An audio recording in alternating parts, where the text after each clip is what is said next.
So yun mga ka-farmers, nandito na naman tayo sa taniman ng ating talong na wala nang spray ng insecticide at fungicide. Alagang Growers Bet 1000 plus foliar fertilizer lang mga ka-farmers. So yan ang plaster ng talong natin mga ka-farmers. Oh, tingnan nyo. Oh yan. Yan, lumalaki na ang mga bunga oh. Ayan. So hanggang sa ngayon mga ka-farmers ay hindi pa rin tayo nag-i-spray dito ng mga pesticide dito sa talong natin. At kung mapansin po ninyo ay dumami na naman ang mga bunga niya oh. Yan. Tingnan nyo, nangingitim yung puno niya sa mga bunga. Yan oh. Yan ang mga bunga niya mga farmers oh. Bukas harvestin na namin ito. Yan, malalaki na mga bunga niya. Yan.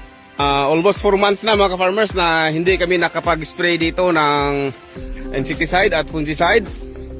Foliar fertilizer lang na Growers Bet 1000 plus itong mga bunga niya.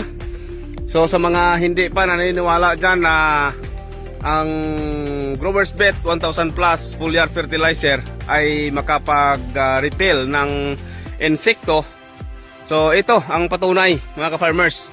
Mayroong nagsasabi na kakatapos lang ng tag-init kaya walang insekto sa mga talong.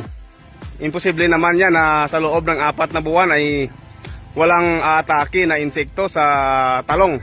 Kasi itong talong mga farmers ay isa ito sa pinakamasila na tanim. Isa ito sa pinaka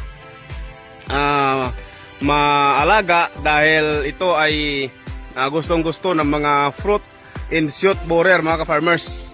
So ito ang patunay na ang ginagamit natin na foliar fertilizer na Growers Bet 1000 plus ay nakapagtaboy ng mga insekto.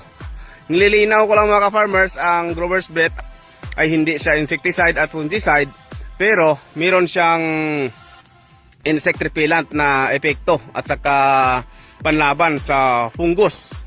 So ito ang talong natin, ang tindig niya. Yan. Growers Bet 1000 plus foliar fertilizer lang ang ina-apply natin dito.